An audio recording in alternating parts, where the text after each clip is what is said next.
All right. What's up, everybody? This is your girl, Shantanique Langston, better known as Neek Speaks. I'm your personal and professional relationship coach. I'm also the creator of the Relationship Conference here in Detroit, and you are now tuned in to another episode of Candid Conversations with my bro, Leon Walker Jr. Okay, I am so excited to have him back on. He is not a guest, he is family. So, you all need to go ahead and tap in with us tonight. We're talking about identifying narcissistic, okay? We are here to identify people who have narcissistic traits. Okay, not just men, but also women. Because all the time we hear on social media about men who are just narcissistic. Like all the men you deal with are just narcissists. Like that is not fair to all the men in America Right. or in the universe. So we really want to dive into that tonight and identify different types of people who may have different traits that might resemble narcissists. Okay, so we really want to make sure we are not wasting our time dealing with folks who are not for us. All right, so we want to talk about that tonight. Before we get any further, I want Leon to go ahead, introduce yourself to the people, and tell them a little bit about yourself. A little bit about me. Retired from the Navy in 2015. I served 32 years. I was diagnosed early on in my 20s in 1987, when it wasn't even spoken about. I also have severe PTSD, anxiety, and depression. So I deal with a lot, but I've learned to manage it. I did go through therapy from 2014 to 2015. I have three kids, one granddaughter, a dog. I'm from Cleveland, Ohio. I live in Chicago, north of Chicago. I'm an author, and now I love helping people. That's what I do. I tell people my story, how it happened. I'm very open and honest and transparent, whereas in my marriage and in all of my relationships, I was never transparent. I was never even honest. So I lived a life of deceit, dysfunction, had an evil spirit, all of that. I've done it all, Nick. And so people ask me, how did I get to this point of wanting to help people, wanting to change? I got tired, I got tired of living that life. I got tired of the karma. I got tired of narcissistic people are sick. They know it. They feel it. And we don't talk about that, but I will one day. I got tired of being sick. I got tired of running from God. I got tired of being with the devil. Just tired. And it comes to a point where, most times men won't start to change until they get around 45, the maturity level. And so, yeah, you women don't have a lot to look forward to when you meet somebody like me at age 19 or 20. You got another 25 years of complete hell that I'm going to take you through. So thank God I went through therapy and I was able to sit there and take that constructive criticism. So that's me basically in a nutshell. Yeah, this was so much. And he only talked for like 2 minutes about just Right. summed up his life in 2 minutes. And I'm so grateful to have you on. And I've said this before. I believe that God, He does answer prayer. And I am here to really help you all. Okay. I'm here to help you understand why it's important for us to have and attract healthy relationships in our lives. Because we've been so used to toxic things because we were born in sin, shaped in iniquity. So all we're used to is just fear and doubt and the what ifs and these assumptions of what life should be like with the man or with the woman. But I'm here to tell you that you can be whole, you can be healed from the trauma that you have experienced. And so with the conference, you guys, so it's called the Relationship Conference, and we promote wholeness in the areas of singleness, marriage, and family dynamics. And I will say this, the enemy does not like unity. I'm going Right. to say that again. The enemy does not like unity. He loves division.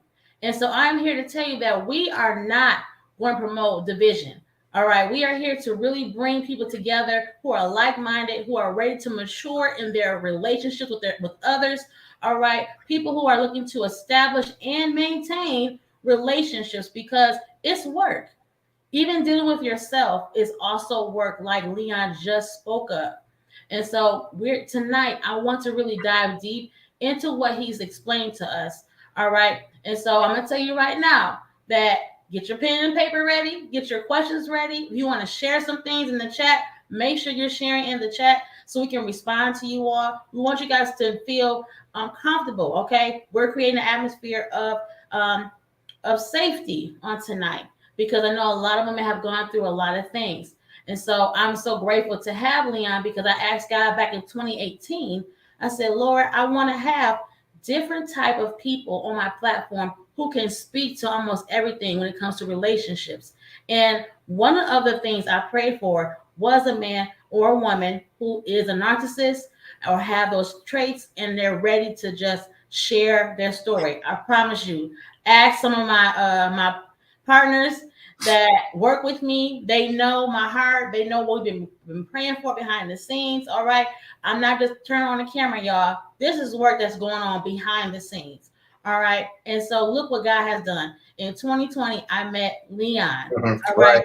Came Yeah. across your page on TikTok Yeah. and then saw you on Instagram. And I was like, I got to reach out to him. And look what God has done. Here we are. Right. Yes, here we are 2 years later, and you're sharing on our platform once again. So he's not a stranger to the conference. He was a part of my virtual conference back in 2021.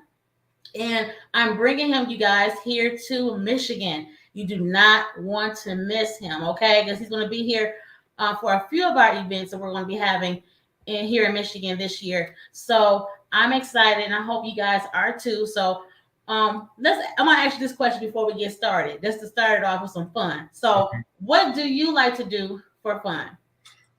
For fun, I'm a pretty funny guy. I like comedy, but I like nowadays. I like to write. I'm big into health and fitness. Not as big as I used to be, but I love to run. I love great food. There's a lot of that here in Chicago. I love helping people. You know, I'm learning more about God and the Bible too. So these are things that I'm capable of enjoying and loving. Where they say narcissistic people can't love things, but you find a way to appreciate the things you have in life in front of you and the things that people have presented to you. But there was things that I wasn't ready for, and so I didn't love a lot early on. So, but now, yeah, great food, comedy, exercising, helping people. I like communicating well, things like that, and animals. That's good. Now, I want to say something really quick about this because I'm going to address this at the conference. This conference is for people who are ready to deal with themselves because you just said that, you know, it was hard for you to love certain things before because you were still bound, right? So I also think people who are stuck in their trauma that they don't have love for certain things until they start working on themselves. Because even myself, me going through my trauma release and my healing, I mean, it's still in my healing phase right now, you all. And so I found myself beginning to create a new routine, create new habits, healthy things, because I'm in a happier place in my life. So I think when you start working on yourself, you begin to start changing certain habits to fit negative habits into positive habits. Like you said, running. You know, you love animals now. You're doing things that you weren't doing before. So that's how you know it's a clear sign that you are shifting. You're transforming. You're at a happier place in your life. So I hope that helps somebody right now. In order for you to truly find happiness, you got to look at what you're currently doing right now and if that's really working for you. Right. Yeah, that's the key thing. Is it working for me? So now what's working for me is writing, making videos to help people, working on my anger issues every day, not blowing up, not going off.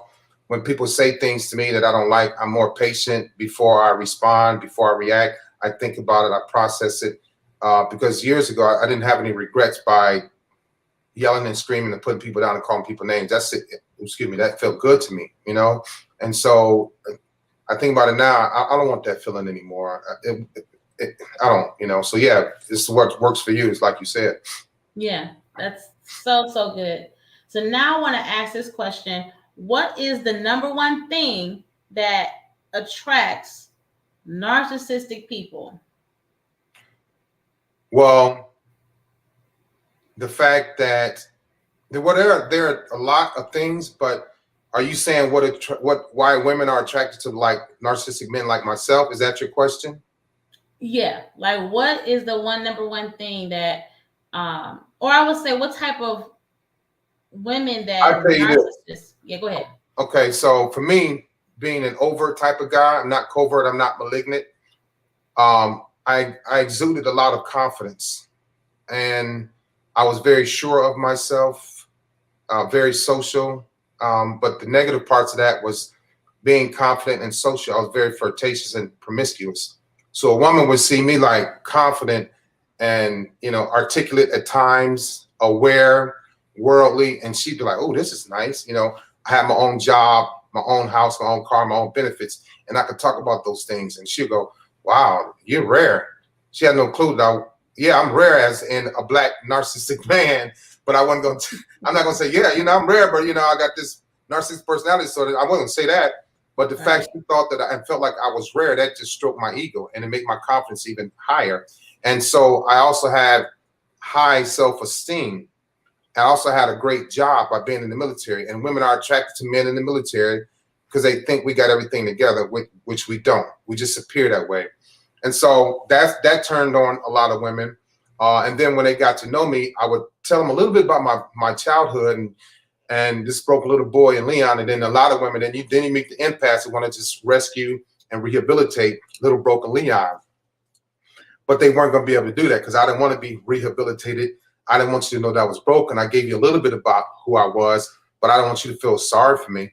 And so she didn't know, whoever she was at the time, didn't know that I lacked empathy and I didn't know how to love. We're going to have sex. It's going to be great. It's going to be fun.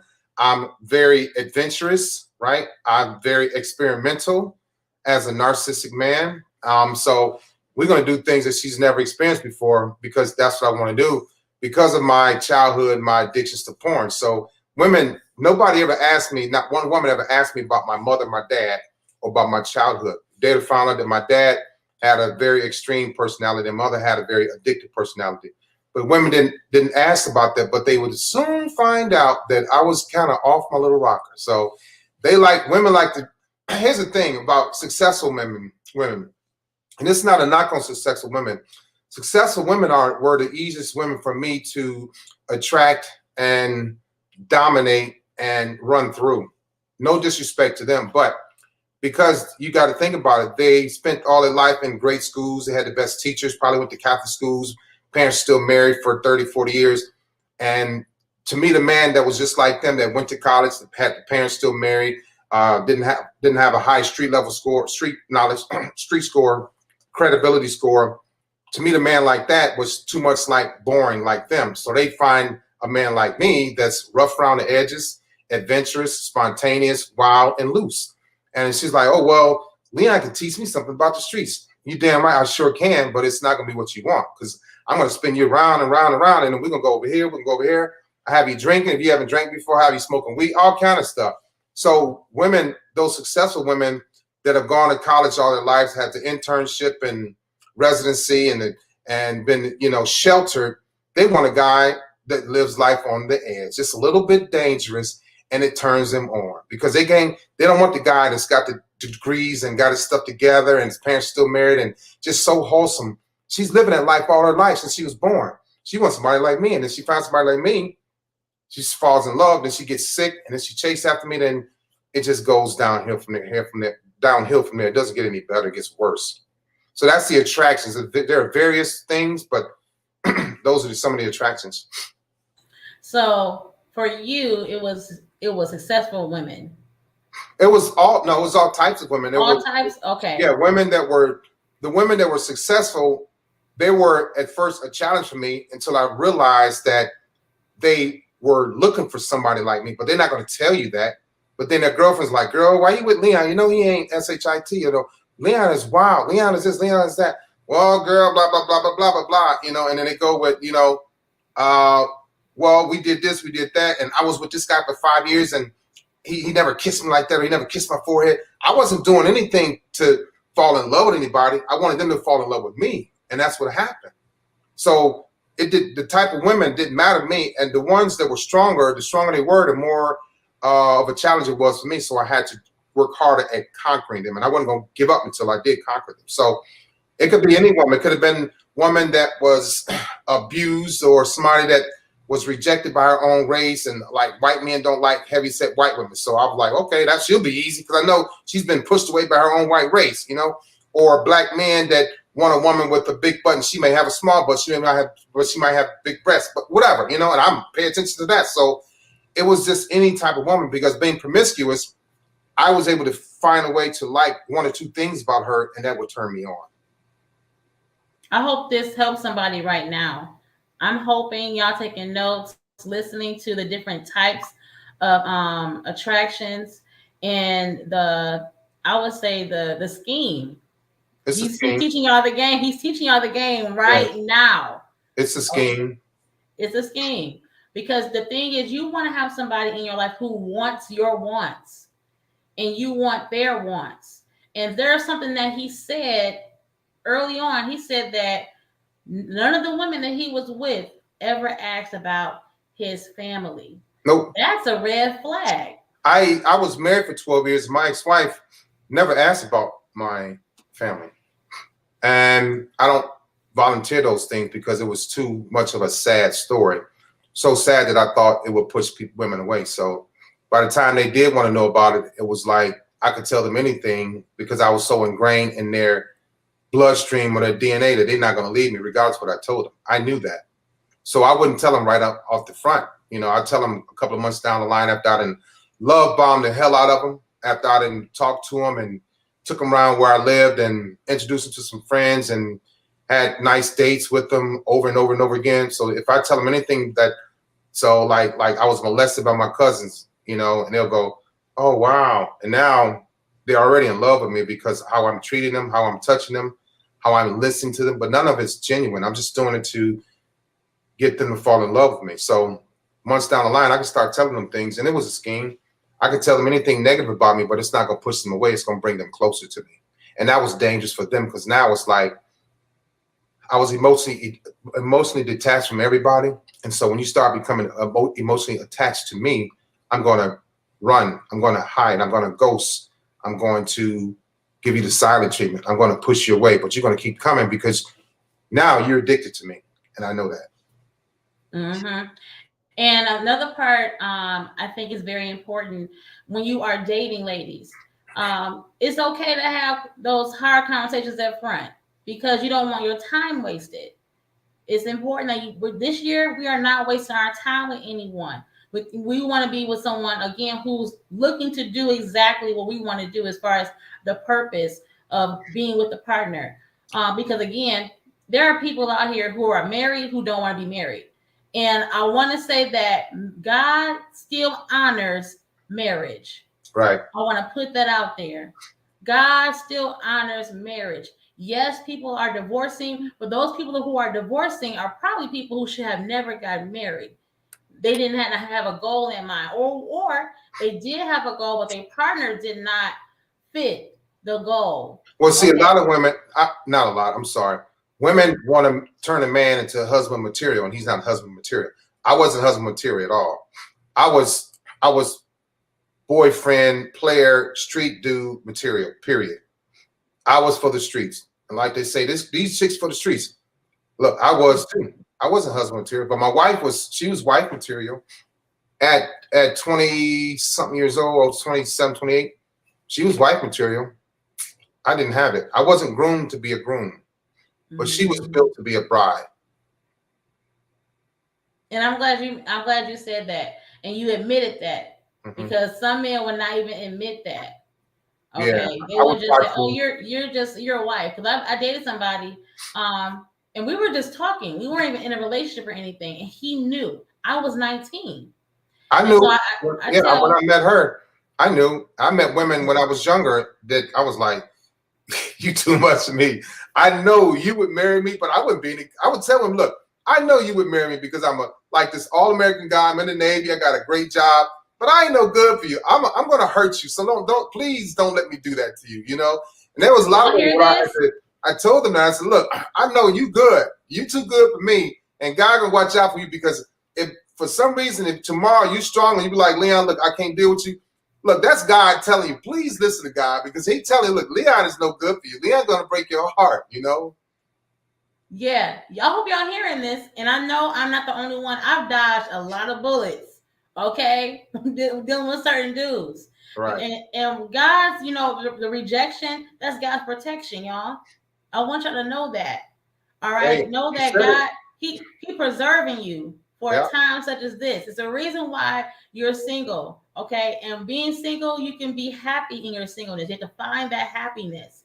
Okay. No man, no woman can make you happy. You should already be happy when you meet your mate. You should already be at peace when you meet your mate. Your mate should be looking, okay, how can I outserve her? How can I outserve him? That's where your mind should be on. Not because there are people who are in relationships who are selfish, and people do get married and they are in a selfish, state in marriage, because especially when it's first fresh out. Right. And no, I have not been married. I have been engaged before, but I will say that I have so many people in my life who are married. I know some who are happy in marriage. I know some who are miserable in married. But as a single woman, I will tell any woman, make sure you are around happy couples and happy single people.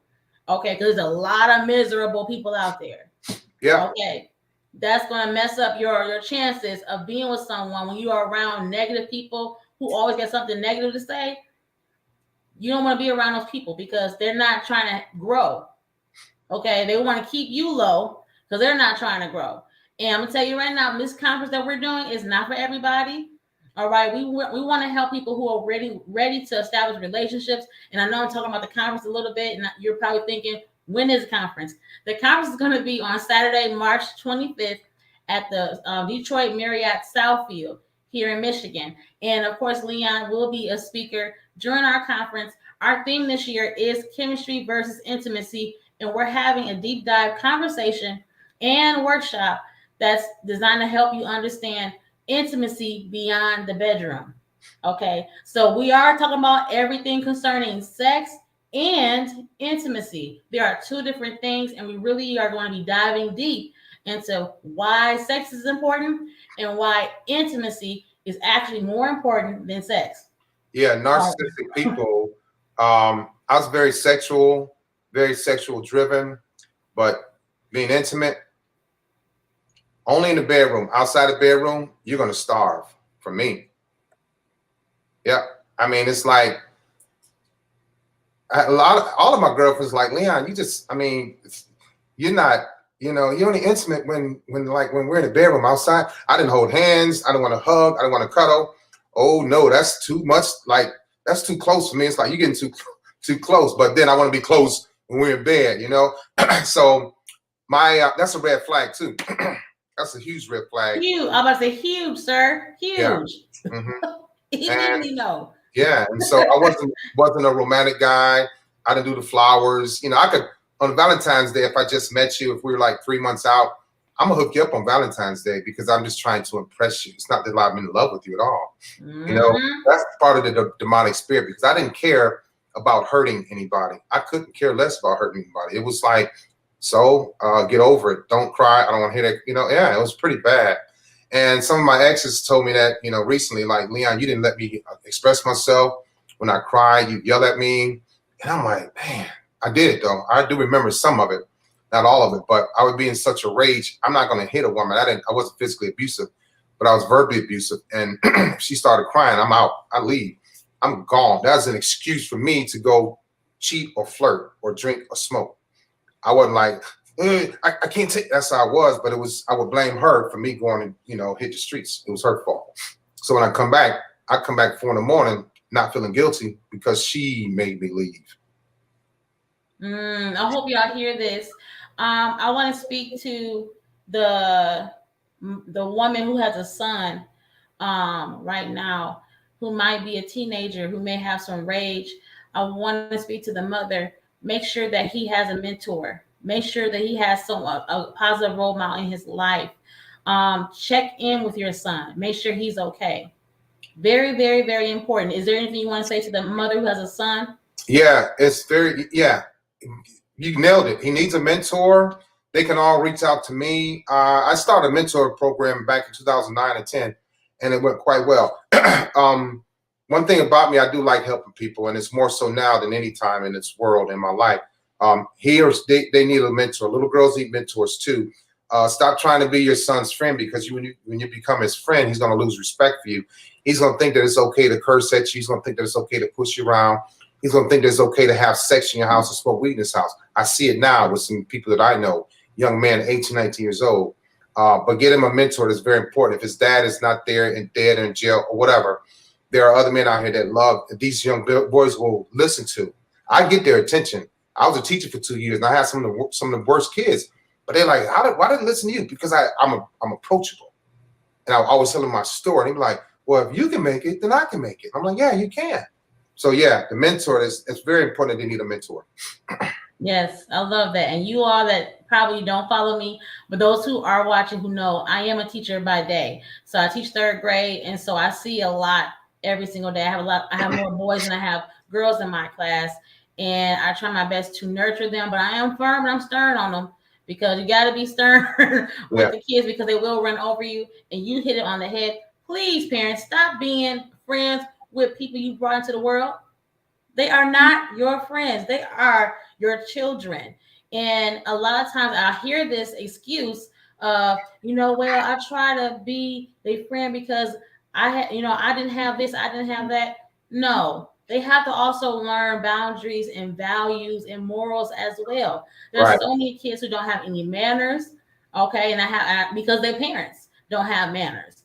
But I hold parents accountable, and as well, I will say this: single women, you are more than enough for your kids. They don't care about what's going on, like you not being perfect. They just care about you being present with them. They want to know that you see them. That is the honest to God truth.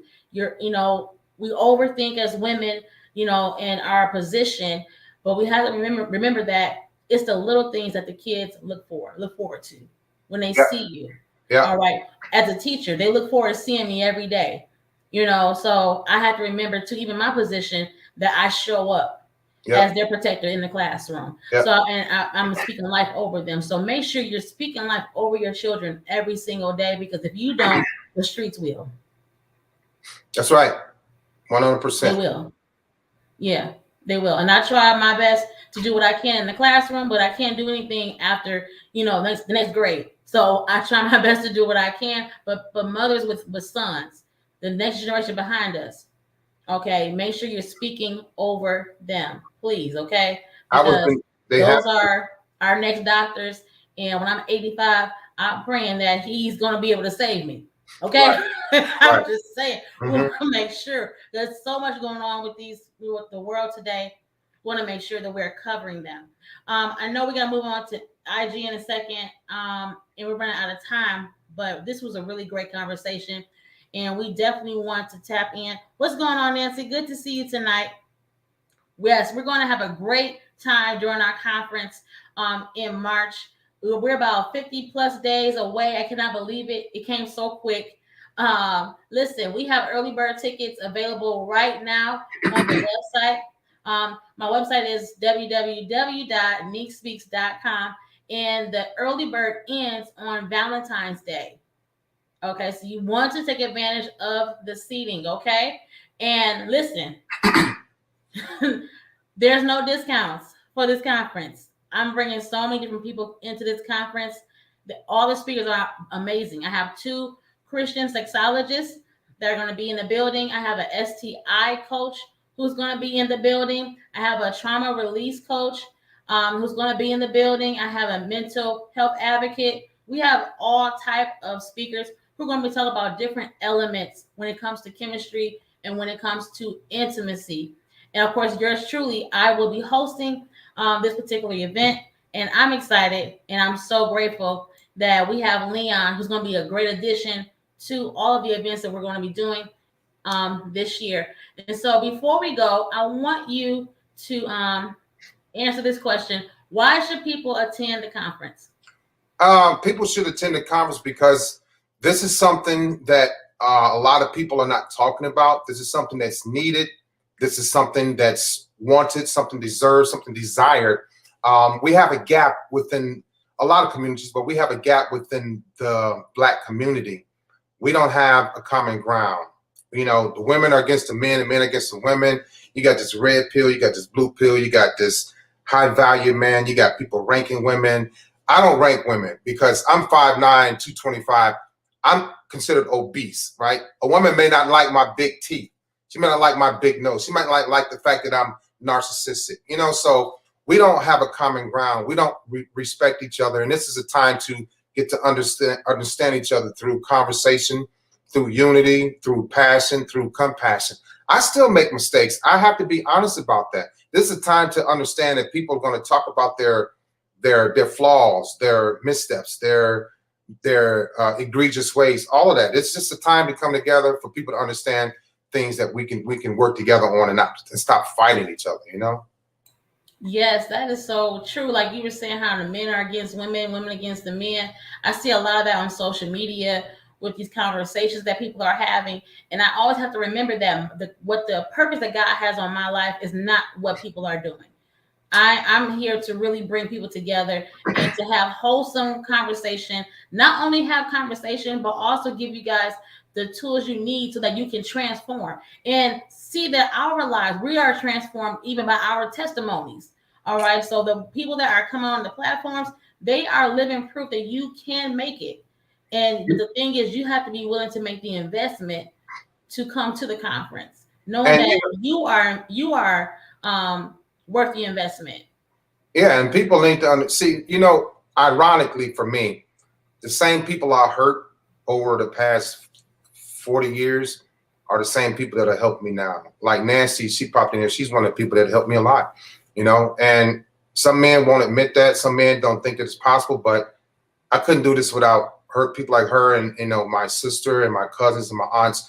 I was raised amongst a lot of strong women. And so that's why I give them so much credit. I wasn't always there for them. I wasn't always good to them, no. But I know where my roots are, and I know where my foundation was built. So that's why I'm here now. I'm able to pay back. Because if it weren't for people like my sisters, my cousins, my mom, my grandmother, Nancy, and a couple other people, I would probably be dead. Mm-hmm. Man, that's powerful. Having a great support system is important. And remember that relatives are not family. It's people who are really rooting for you, who's supporting you from the back. Okay. And they're not trying to be seen. They're not trying to you know, comment in the group chat, or they actually are for you. They're praying with you, not on you. Right. You got to know who has your best interest at heart. That's why we don't want to waste our time in 2023. Okay, we really are here to help you. We want to help women to tap into their femininity. Okay, we have some women who are going to be pouring into our women concerning your femininity. All right, men who wants to tap into their masculinity. All right, that is important. If you want to experience intimacy, it's time to tap into your femininity and your masculinity, not sex. Right. Okay, there's a whole other conversation. I can't go there tonight. You got to come to the conference for that. So I've been trying not to say too much, but we really want to help people who desire a mature and healthy relationship with themselves, because that is the key. You got to be willing to work on yourself first in order for other people to deal with you. And that's the honest to God truth. Why do you want somebody in your life if you're not willing to work on yourself? There are people who are in relationships and marriages right now and insecure because they rush the process. Yeah, I was one of those guys that, like, there was nothing wrong with me. He couldn't get me believed. We got a lot to talk about, but yeah, I was one of those guys, like, ain't nothing wrong with me. I'm the greatest guy you ever had. I'm the best this and the best that. I wasn't SHIT. I wasn't. Oh my goodness. Listen, y'all, it's going to be a good time with us in Southfield. Y'all need to be, if y'all in Detroit, make sure y'all tap in with us at the Detroit Marriott Southfield on March 25th between 10 a.m. to 3 p.m. You do not want to miss it. Leon is just one of the many speakers that we're going to be having, and it's going to be a great time because we've had great conversations in our meetings, and I'm telling y'all, it's a great group of people who are just here to pour into others. And I'm telling you, establishing and maintaining relationships is what's really going to help you prosper in 2023. Was there anything else you wanted to, any final message you want to give to the people? Just, when you meet a guy, walk with the brother. You don't try to be his mother. I know, like empaths, I'm not saying that empaths try to be their mother, but empaths are very loving and caring and supportive. Empaths keep you alive. Empaths do a lot for people. Try not to overdo it with this guy, because some people, I couldn't handle empaths. They were too much for me. It was like too good. I want you to be a little bit off, a little bit crazy like me. That's what I was able to relate to. But not only that, just look for the white flags that people wave. And we always talk about red flags, but some people, have white flags where they surrender some things, and pay attention to that. What have you surrendered, Leon? I surrendered being a whoremonger, surrendered being promiscuous. I surrendered, a few things. I'm still working on a lot of things in my life, so those are conversations we have to have too, about not just the red flags, but the white flags. That's so good. And for y'all that don't know, I'm an empath. Okay, I operate empathetically because I'm a teacher and I'm a nurturer.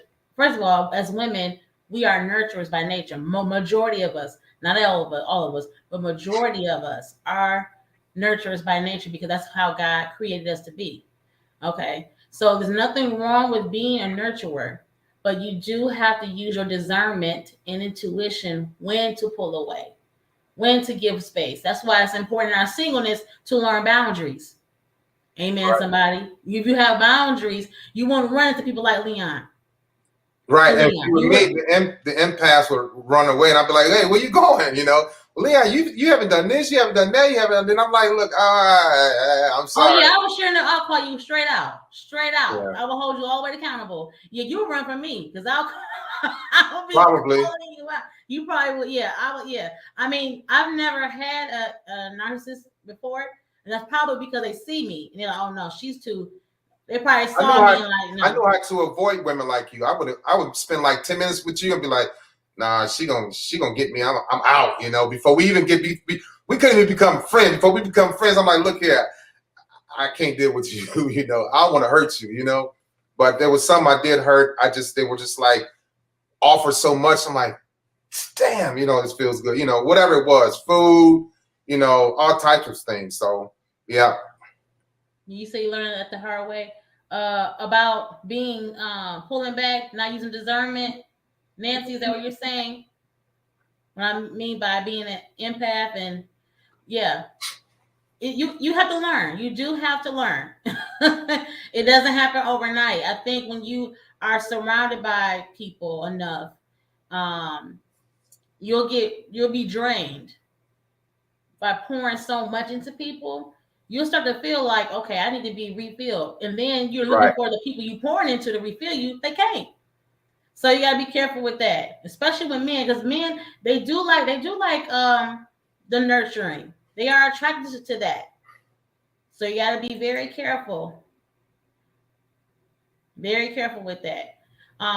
This was amazing, Leon. I enjoyed this conversation. I cannot wait to have you here in Michigan in person. Okay, it's been seeing you online for the past 2 years. Now having you in person is going to be amazing. So again, thank you all for being here on tonight.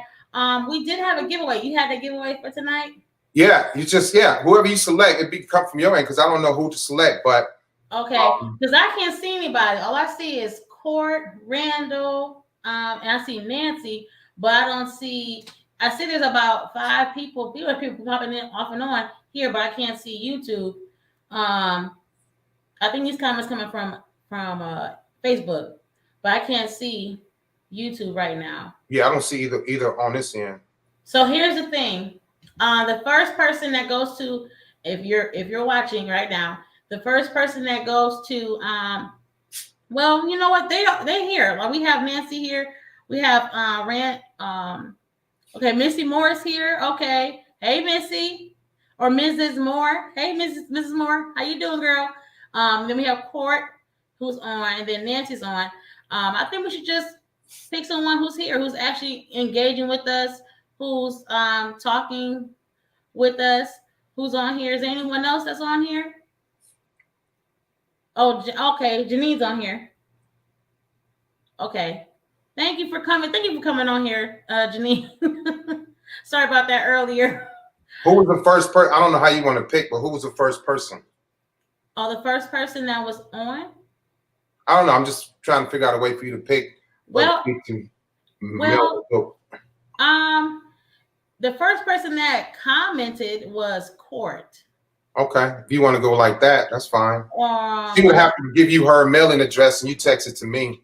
Court, if you are you still on Court? If Court's not on, I'm gonna have you pick. Maybe we should do a trivia. Who's still on there? We have Missy Moore, Janine, Nancy. I'm waiting for Court to respond if she's still on. If she doesn't respond, then we're going to. Janine was the first one after that. When she, Oh yeah, she was. Janine was on first. She was on with us first. You want to give it to Janine? That's fine. Okay.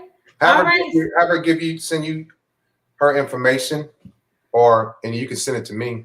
All right. So our first giveaway before the conference is a copy of Leon's latest book. What's the name of your book? The 7 Loveless Traits. Yes. Matter of fact, Nancy knows about the book. She did the book cover. Oh. Hold on, let me get it. Hold on. Oh wow. Okay. That's amazing.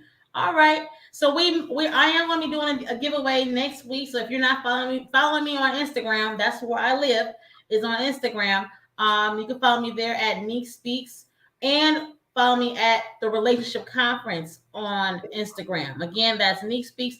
And then of course the next page page is the Relationship Conference. Oh, that is nice. Can you see that? It looks really nice.